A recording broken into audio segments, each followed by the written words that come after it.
Okay, it's day 44 of a screenwriter's journey. This is the third one I've done a commentary on today. And I did a podcast earlier. So if my voice starts to go, I'll just pause and continue another time. So, yeah, so they were in the car, and Noble is talking to them. And, Noble is basically, so to speak, putting Holly back on the bench, out of the game, whatever you want to call it. And so, as I write there, Hogan and Holly share a look, and Hogan is basically going to go rogue. So, again, when I wrote this, I don't want to set myself up. When I wrote this, I was pretty, I don't know about excited, but I thought that's kind of cool if he suddenly, maybe not suddenly, but kind of grows a pair and says, I'm going to give him the shaft and try to see what Holly has got going, because I haven't had that much excitement in my life. So would he do that? And so let's think about that together. Would he really do that? I don't know. And then Noble and Paul are talking, and Paul kind of trashes him.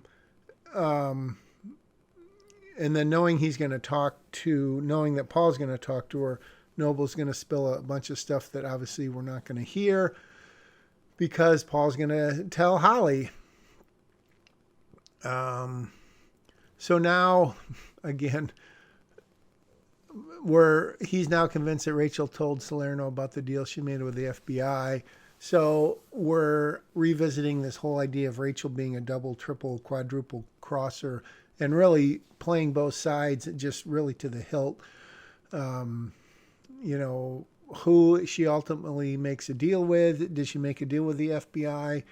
Did she make a deal with Salerno? Did she make a deal with both of them? And what their conclusion here is that she made the deal with the FBI, and she's basically trying to bribe or buy her daughter's, not affection, respect. I guess that's part of the question. And then Holly, again, I don't know. Holly is not going to tell Paul exactly what she has in mind or what she's doing.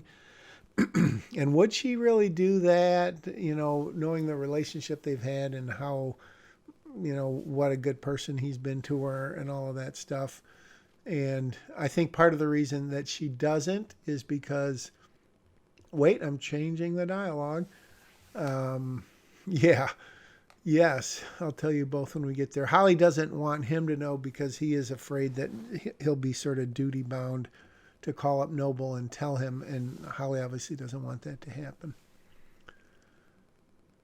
All right, so they're in the car. She's come and picked him up. Gary's got the clothes on that look a lot like Larry, which is another topic we can visit when we get to that scene. And they think they know where they're going to be at this airport. So now they're at the airport. Look at that. And again, this place is a real airport in Broken Bow, which, as I said, I believe is the location for a relatively recent movie, but I'm not going to go into that. That's not the reason I did this. I just stumbled across it. And again, this, the reality is once a producer, director, whatever, someone got their hand on this, or hands, it could be set in not literally any state, any place, but it could be in a million different places. So I don't want to tie it. For all you producers out there who want to buy this or know someone who does, don't think that it has to be in these exact cities and geographical location. All right, so we're proceeding along. Abby's being left at the car. Hogan is instilling some sense of urgency. We've got to go. So I'm really blowing through this pretty fast. Let's see. So now Rachel, is knowing that she may or may not have, messed herself up, or her chickens are coming home to roost, or whatever you want to say, because Lexi and Larry have sort of been laying it on thick. So Rachel, whether it's true or not, she goes, the only way to make this happen was to convince the FBI that blah, blah, blah. So you could read the dialogue. You could always pause this, remember, if you get super interested and tired of my voice, you could just turn off the sound and just read through the script. But the way I jump around, I don't know how that would work. All right, so we're in the gun battle here.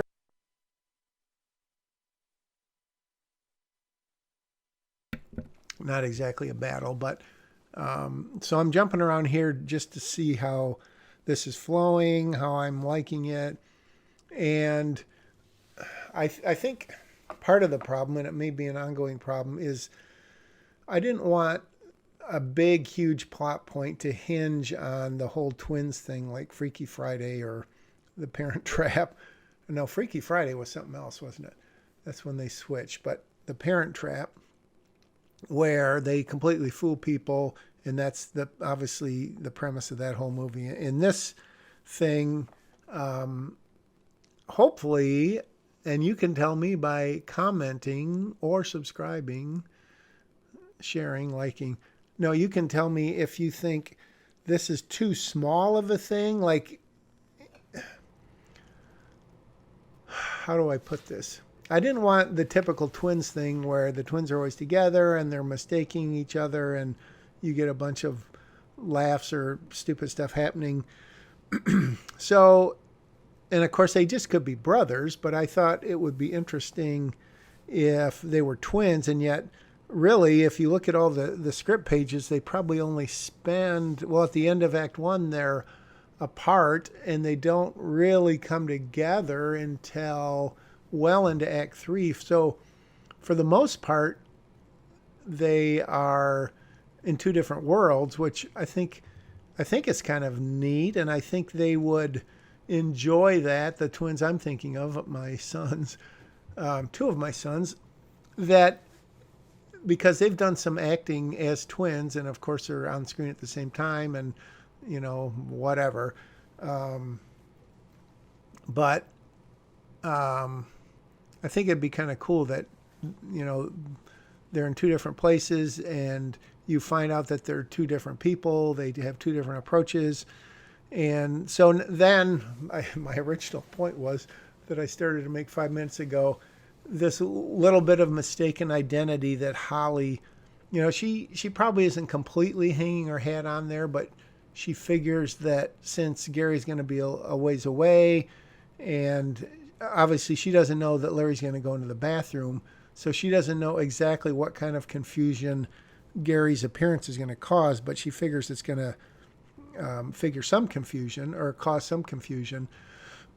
So is that too weak of it's sort of a plot point? Not really. I don't know.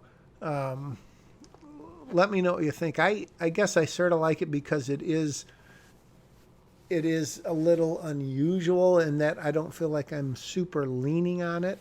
I mean, it wouldn't even really have to be twins and he could dress up like him, but I figure, you know, from 50, 75 feet away, you would be able to, if it wasn't a twin or, you know, just someone who was the same height or something, it may not fool them. And I think I'm going way too much into detail on this. So anyways, that all happens. And now it's like 6 pages later that I've been rambling. And Rachel is now, the true Rachel's coming out when she says, Vic, what about me? So now we're in the aftermath in the shed.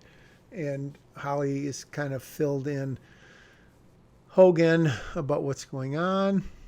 And then Rachel shows up with the classic line, you witch, with a B. Excuse me if I make some ice sounds.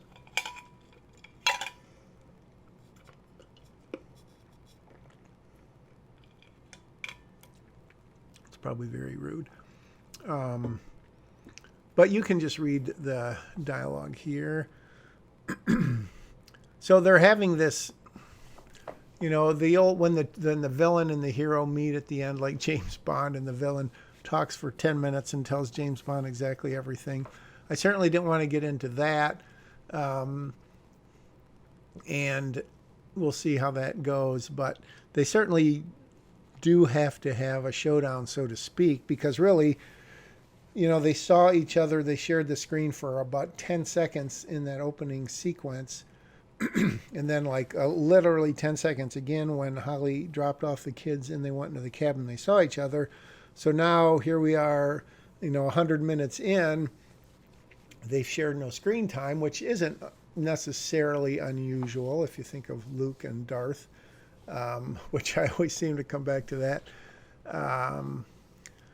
So they had the kind of confrontation-ish outside, but then they really have one in here where they kind of get in each other's faces, and obviously Holly's going to come out on top. But I don't know if that's anticlimactic. This isn't really I don't know. I hate to say this. What I classify it as is a thriller, not a thriller, dramatic. How would you classify it? Leave a comment, or would you classify it? What's a log line? Hey, have you thought of any log lines? I am not king of the log lines. And I don't even know that I've written a log line for this. I usually write better ones after I've written it, I must say.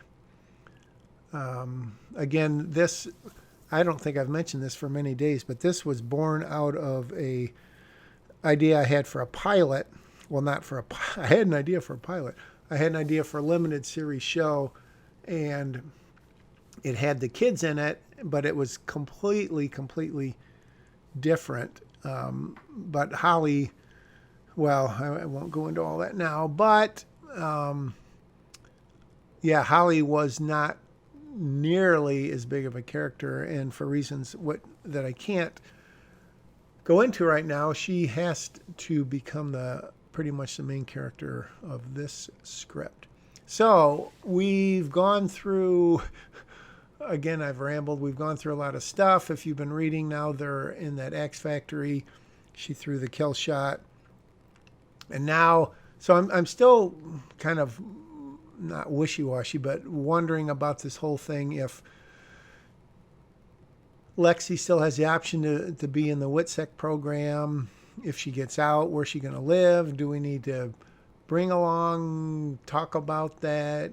Again, how much do you really need to wrap up? And I mentioned a few days ago about the Star Wars wrap up, which literally had no dialogue, unless you count Chewie going, "Oh," which he didn't do because I can't do his voice right now.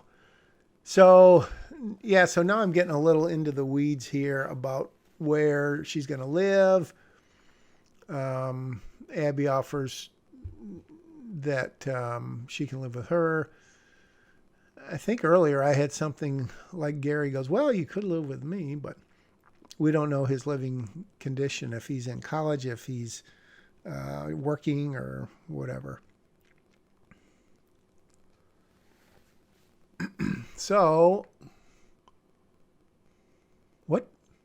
Oh, how did...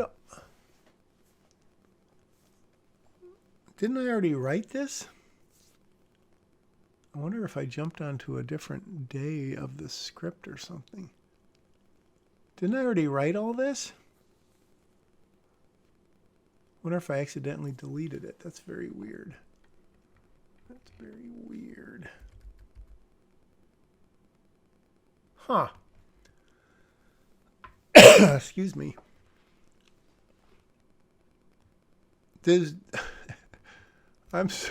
What in the heck is going on here?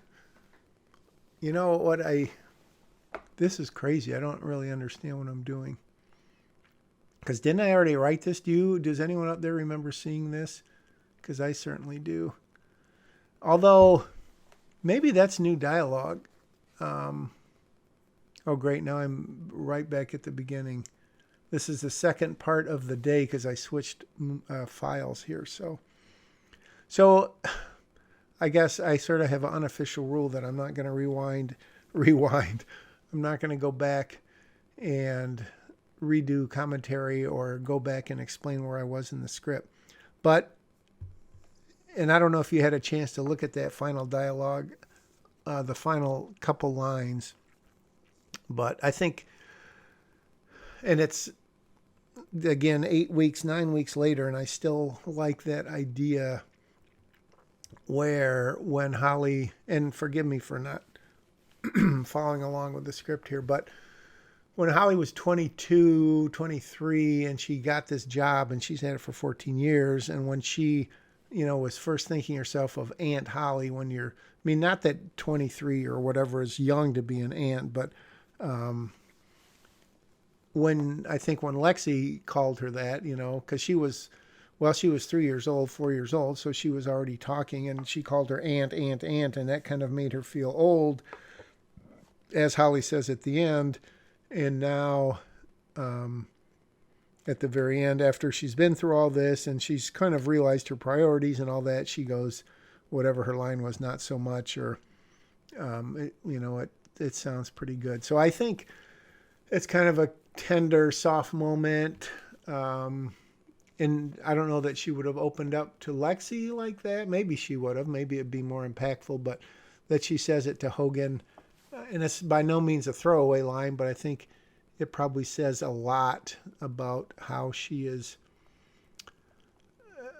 changed. I think, she goes from the at least hard ass on the exterior, super, not that she's not motivated and ambitious and all that at the end, but she is definitely, her perception, I think, of herself and her relationship to Lexi, and Lexi could certainly be her child because she would have been about 19 or 20 when she was born, so it's not unheard of.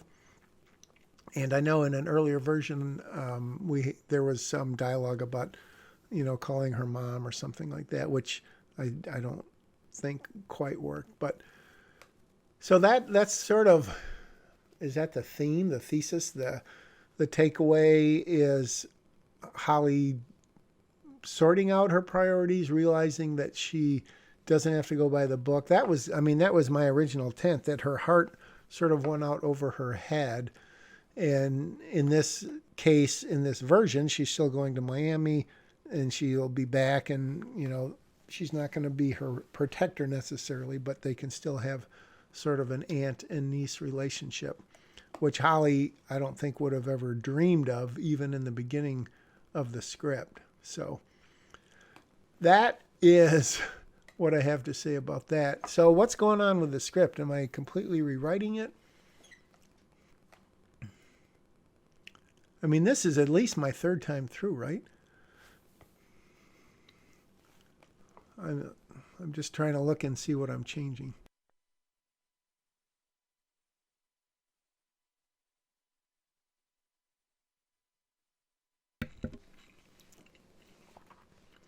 So again, Holly's dropping all these bombs on Lexi, including, at midnight you're an adult, and that whole idea, which is, I mean, when you think of it, it's very silly.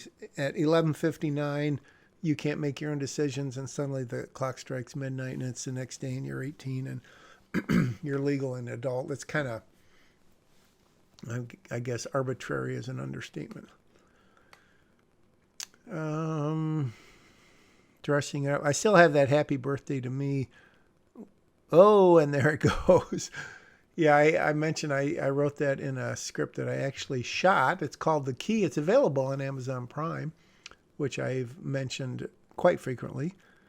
But watch it and see what you can do with not much money and a bunch of great volunteer people, cast and crew. So I got rid of that, which I think is good, because she really does want to see what's going to happen tomorrow, and she means that in more than one way.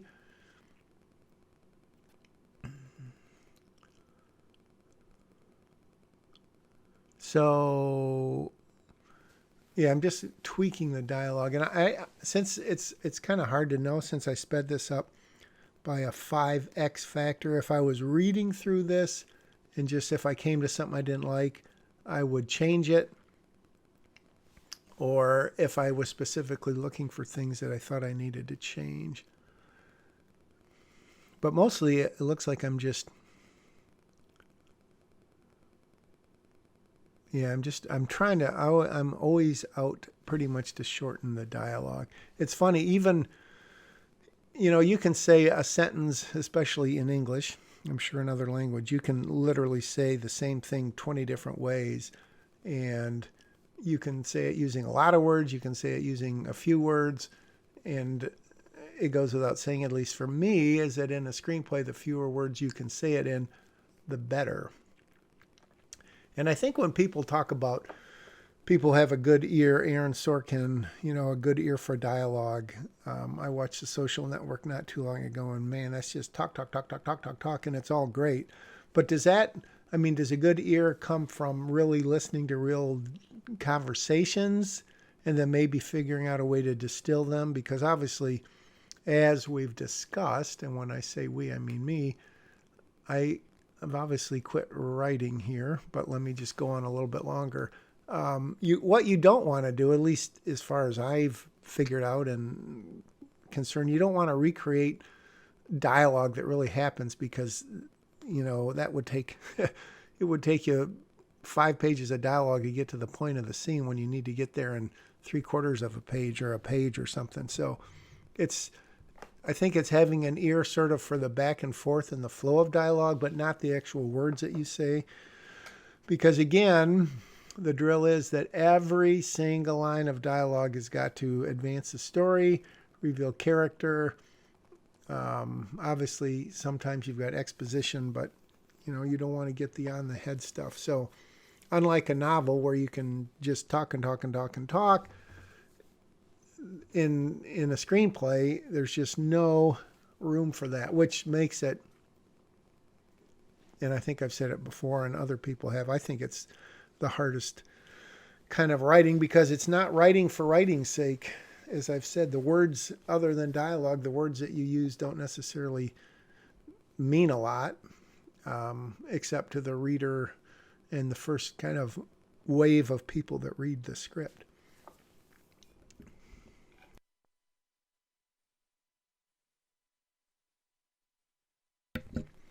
So we're going through here. We got the whole go-kart scene. Looks like no real changes. It's kind of, as I mentioned before, it's kind of funny that I went from the end of the script to fade out, and I literally went back to fade in without, I usually wait a day or 2 or 3 to let it sink in. But I think probably my thought was that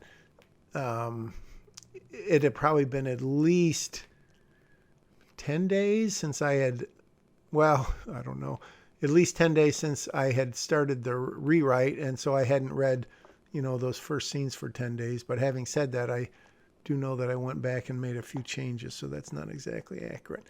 But I'm whizzing through here pretty quickly.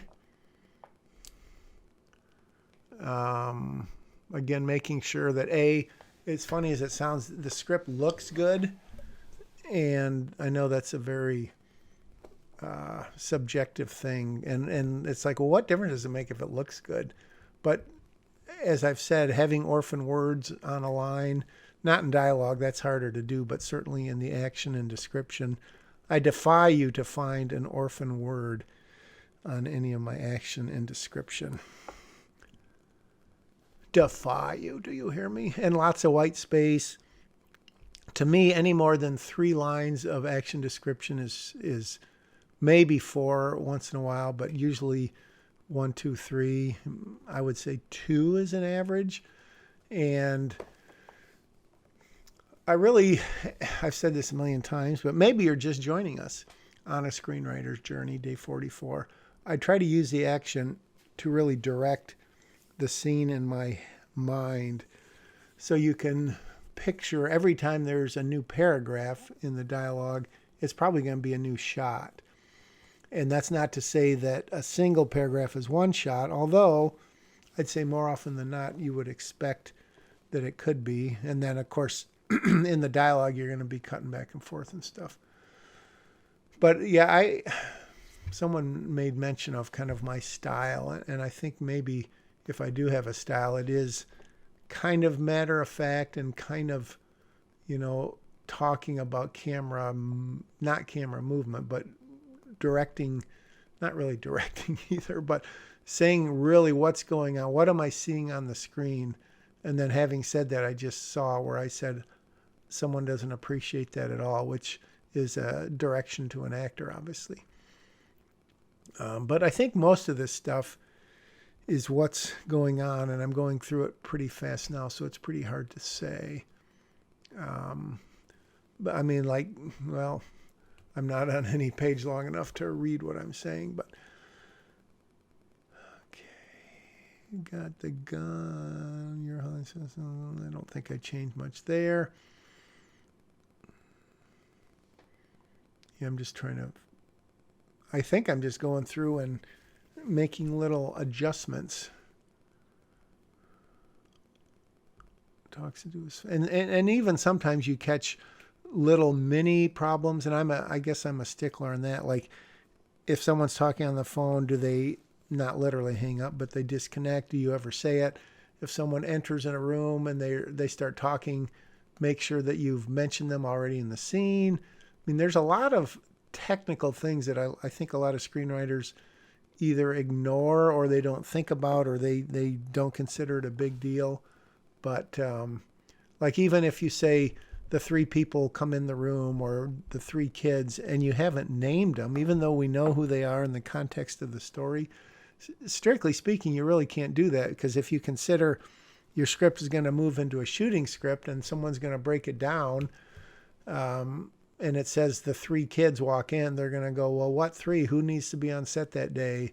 You know, wardrobe, all that kind of stuff. So I think doing that may make my script, I mean, better in that sense, but it also may make it a little, I don't know about repetitive, but a little less fun to read, maybe.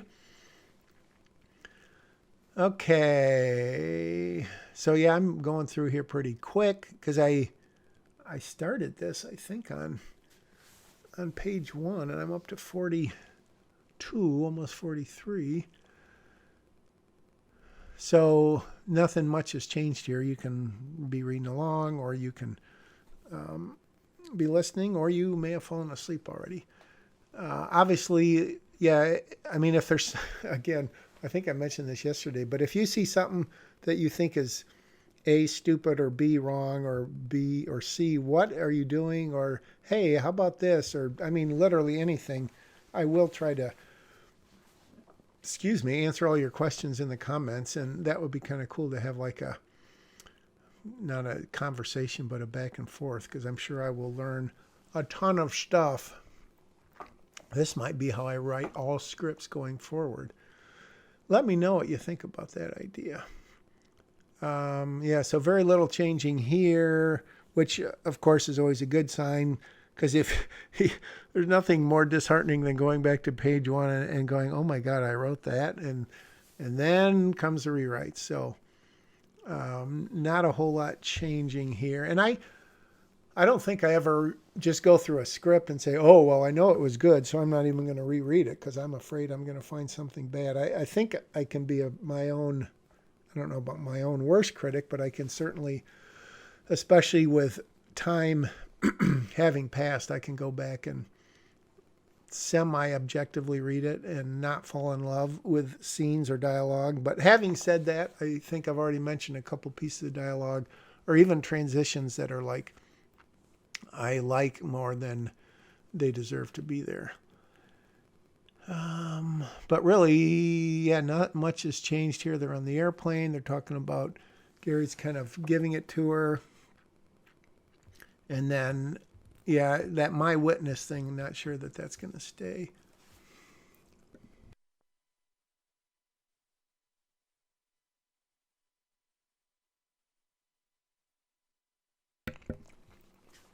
Then that parachute. Sorry, I've got ice in my mouth. I wonder if it's more exciting if I don't talk or I do talk. You're like, did something happen to my speakers? Okay. Uh-oh. Am I just changing? What? Oh, maybe I had his name wrong earlier. classic crime boss look. A casting director will be all over that. Yeah, so I'm not commentating much because really nothing's much changing here. I'm just playing around with the dialogue. I do have that Lamborghini because at the end Gary makes reference to it. Setting up the thing that he had one son and the son is dead now, but Lexi may or may not be his kid. And if you've been watching, you know that she is. At least we're certainly led to believe that, and it never gets said otherwise.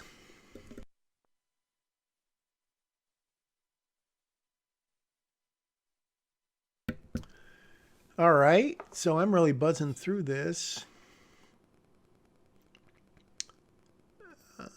And so in this little scene here, which I've already passed, Holly talks to Noble and basically tells him her plan, and that's why he says give him the VIP treatment.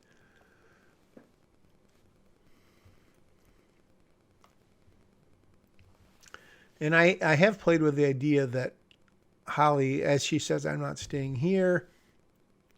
Paul knows about this, and so she kind of finds out that Paul wants her not to be on the front lines.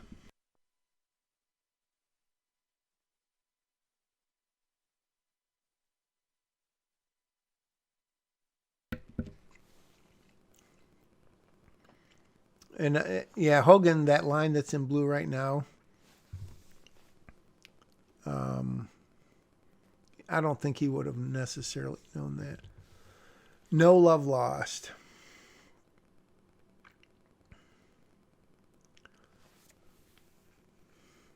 I kind of like that line where Holly says, if this doesn't go like clockwork, you'll see me again.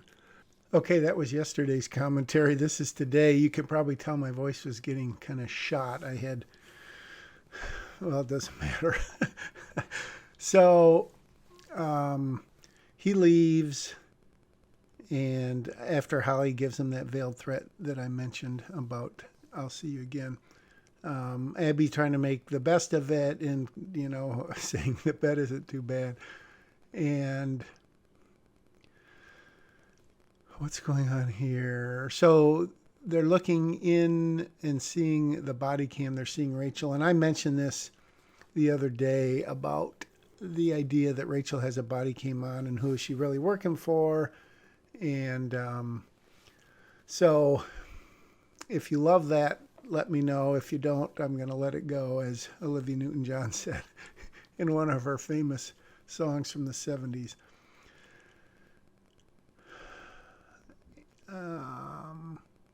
So this is the whole section where they're sort of giving the backstory from different points of view. Paul's telling it, Rachel's telling it, and Holly's sort of filling in the blanks and deducing things.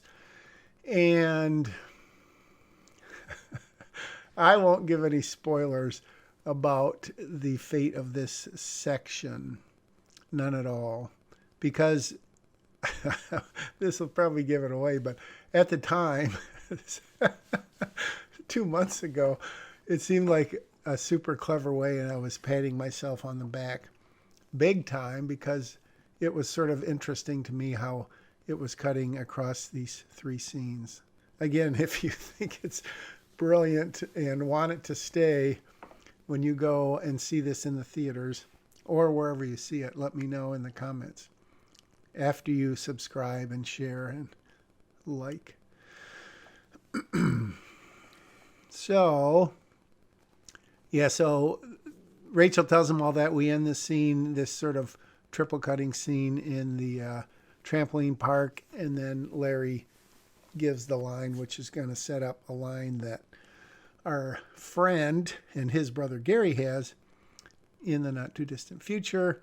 And then Rachel kind of pitifully says, I could go for a slice, and Lexi just kind of shrugs her shoulders, metaphorically speaking. Excuse me. So they're back in the hotel room. Holly is still, well, maybe this is the first time she's she's speculating that this place is close by. And again, this is a little maddening. Not really. I don't know. I guess it's the hindsight. But I can't even think why it was so important for her to find out. Well, I did know, because she thought that if she found out, she could just sort of go in, as Gary says, guns blazing, and be the hero and take care of it. But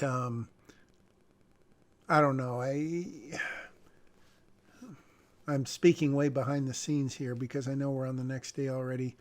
And speaking of which, there's another thing that might or might not change. The whole idea that they're going to basically pull the plug and wait until the next day, because that's when they're going to get the test results back. And so really there's nothing they can do, because again, the FBI's whole purpose behind this is to wait until Salerno shows up, or they take the kids and they go track down Salerno. So they have absolutely no desire to go in and just rescue Lexi and Larry, as you know, and I think as Holly knows. And so I guess that's a legitimate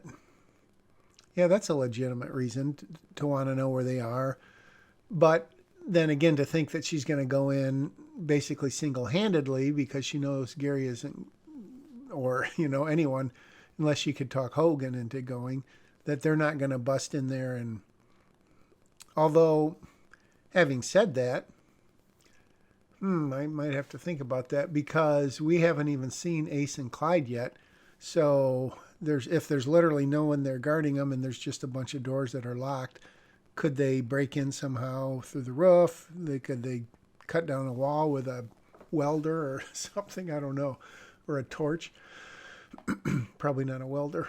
I'm not a welder, just in case you didn't know that. So what's going on here?